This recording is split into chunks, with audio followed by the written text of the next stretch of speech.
Noong taong 1997, itinayo ang bahay pamahalaan ng Barangay Catandala sa lungsod ng Batangas bilang sagisag ng pag-unlad at pagkakaisa ng mga mamamayan sa payak na barangay. Ang simpleng gusaling ito ay naging sentro ng serbisyong pampubliko, mga aktibidad ng komunidad at mga mahahalagang pagpupulong.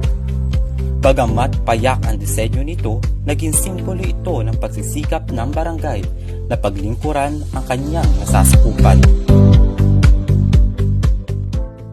Ang dating pamunuan ng Sangguniang Barangay taong 1997 ay pinamumunuan ng dating punong barangay Florentino A. Javier kasama ng kanyang mga kagawad na sina Elpidio Gutierrez, Maura Javier, Benigno Alcantara, Napoleon Perez, Fernando Evangelio, Benjamin Pabito, Rogelio Ibon, at dating SK Chairperson Ruel Pabito, dating kalihim ng barangay na si Rogelio Javier, dating ingat yaman ng barangay na si Lorenzo Perez.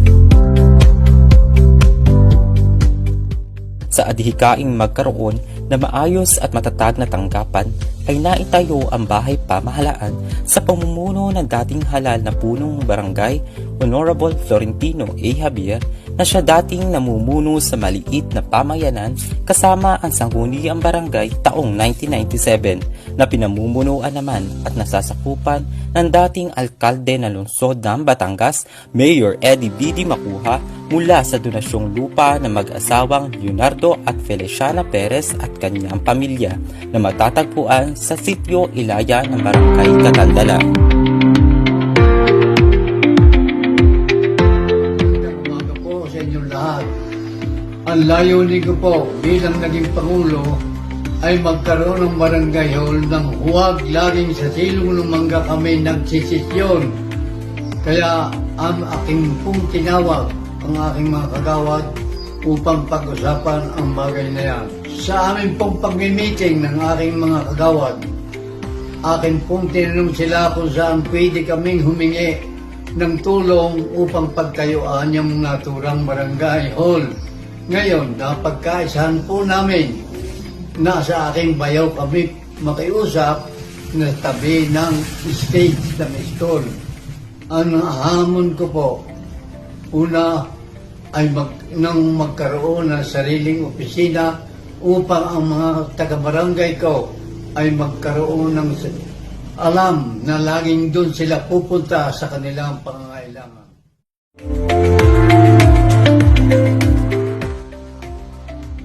Nung siya po ay aking kausapin at pumirma sa donasyon, akin pong ipinangako sa kanya na gagawa ko ng paraan na magkaroon ng souvenir. Ika nga na siya ay nakatatak, silang mag-asawa ang nag-donate sa lupang tinirikan.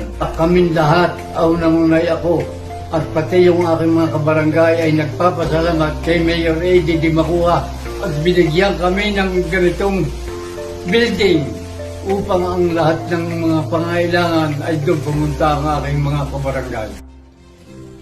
Habang lumilipas ang panahon, ang bahay pamahalaan ay nakararanas ng unti-unting pagkasira dulot ng matagal na paggamit at iba't ibang hamon ng panahon tulad ng bagyo at kalumaan.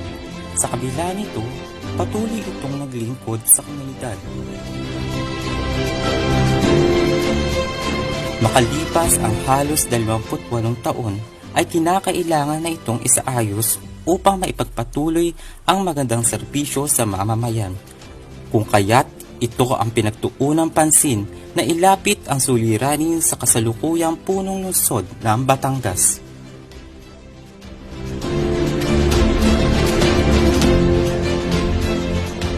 Matapos na maihalal ang bagong pinuno ng barangay at mabuo ang Sangguniang Barangay taong 2023, ay pinagtuunang pansin ang paghingi ng tulong sa mabait, masipag at maunawaing mayor ng lungsod ng Batangas upang maipaayos ang bahay pamahalaan na siyang sumasalamin sa imahe ng isang barangay at namumuno sa kanyang nasasakupan. Ilang buwan matapos na maupo ay hindi matatawaran ang saya at pasasalamat upang maisakatuparan ang nasabing proyekto. Kung kaya naman ngayong 2025 sa tulong at suporta mula sa lokal na pamahalaan sa pamumuno ng kasalukuyang punong lungsod ng Batangas, Mayor Beverly Rose A. Dimacuja, at kahilingan at pagpupursige ng kasalukuyang pamunuan ng Sangguniang Barangay sa pamumuno ni Kagalang-galang Marcelino G. Javier at ng buong Sangguniang Barangay ng Katandala ay naisakatuparan ang pagsasaayos ng bahay pamahalaan o tinatawag na barangay hall. Maging timog, hilaga at kanluran, ang Pilipino ay namumukod. Sama-sama nating abutin, pinagkamatayog na bituin, at ang aking tagumpay, tagumpay ng aking lahi, tagumpay ng aking lipi, ang tanging hinimithi at hinahangat. Hangad ko'y tagumpay natin lahat. Sa mga pagpaalang araw po sa ating lahat, magkwento lang po ako tungkol sa ating barangay hall kung paano po ito na isakatuparan. Pagkaupo pa lang po namin, kita na agad po namin ang mga problema na bago tayo lumabas ng barangay ay dito muna tayo. Kasi ito ang bahay pamahalaan natin na dito nagpupuntahan ang mga taga-barangay para sa mga pangangailangan nila. So para maging komportable po tayo, ay nakita po natin yung mga dapat na ipaayos. Ang ating opisina na sobrang liit. Yan pong ating opisina ay dati ay isang table lamang ang nagkakasya. Yan po yung table ni secretary, table ni treasurer, table ni duty kagawad, at table na rin po ng ating punong barangay. So talagang pag nagsabay-sabay po ang trabaho, ay kailangan po lumabas yung iba. Dahil talagang hindi po magkakasya. Tayo po, ang ating pong session hall ay isa sa rin sa pinakadelikado kasi ito po kahoy pa. Ang sahig po nito ay kahoy na halos po maraming butas. Yung pong hindi butas, hindi nyo sigurado na pagka nilagyan nyo ng upuan ay hindi lulugso. Kaya po, iyan ang naging dahilan. Kaya po tayo nagpilit, nagpakahirap at gumawa ng paraan para po maayos natin ang barangay hall. Meron po tayo ng dalawang kwarto sa taas na ito po yung nagsilbing bodega na lamang. Dahil sarami rin ang gamit, ay ito po yung naging bodega. Ay ang atin pong SK official ay wala rin pong opisina na dapat mabigyan din natin sila ng pinaka-opisina para sa kanilang pagtupad sa kanilang tungkulin. Yun pong ating terrace sa taas, may bakod po yun na balostre, yun po yung nalalagas na nagiging delikado na po sa mga dumadaan. So yan po ang mga naging dahilan. Ang ating pong main door ay ang magnanakaw ay hindi na mahihirapang pumasok, itutulak na lamang. Talaga pong need ng papalitan. So yan po ang naging dahilan, kaya po tayo nag-focus sa barangay hall. So ang city planning po ang isa sa naging dahilan. Kaya po na isakatuparan namin ang barangay hall. Sila po yung talagang tumulong sa pangunguna po ni Ma'am Gigi Godoy. Ay tinulungan po niya kami. Pinagawa kami tinuruan niya po kami kung ano mga dapat gawin. So gumawa po kami ng resolution.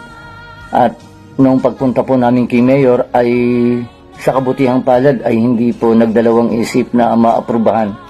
Kaya tayo po'y sobrang nagpapasalamat at sa kaunting panahon na ating panunungkulan ay nagtiwala po siya sa atin.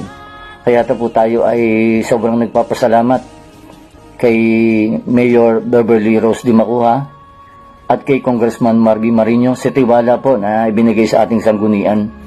At siyempre po sa buong Team EBD, kay Ma'am Gigi Godoy, sila po yung talagang naging dahilan kaya po tayo nagkaroon ng isang napakagandang barangay hall. Ngayon po ay masasabi na nating mas masarap ang magtrabaho. Mas kaya dahil mas komportable.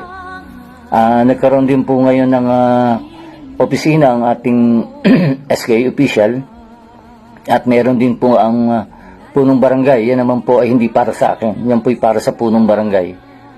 Kaya po tayo sobrang nagpapasalamat sa Team EBD. Mensahe ko po sa mga tao sa taga-barangay, na sana po ay ating pag-ingatan. Isa lang po ang mensahe ko rin sa inyo.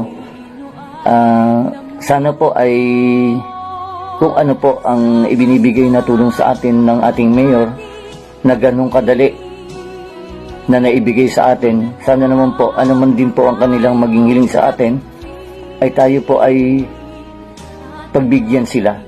Dahil siguro po lahat ay nakakalapit. Kaya muli, maraming salamat po sa Team EBD, sa pangunguna po ng ating mayor at ng ating congressman. Maraming salamat po at mabuhay po kayong lahat. Pinalakas ang istruktura at inayos ang kabuuang anyo ng gusali upang higit na makasabay sa makabagong panahon.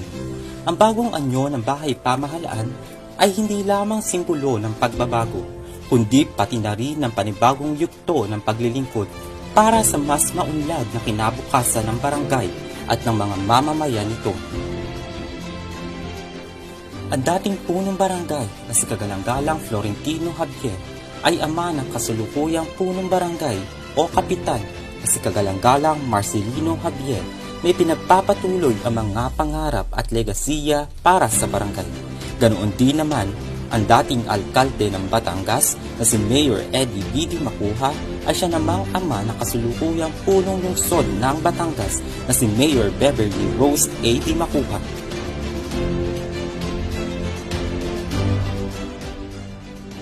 Ang pagtatayo at muling pagsasaayos ng bahay pamahalaan ng Barangay Katandala ay maiituring na bahagi ng kasaysayan sapagkat mula sa ama na sina Mayor Eddie B.D. Macuja at Pangulong Florentino Javier na siya nagpatayo ng gusali ay ang pagkakaroon ng buhay muli ng tanggapan.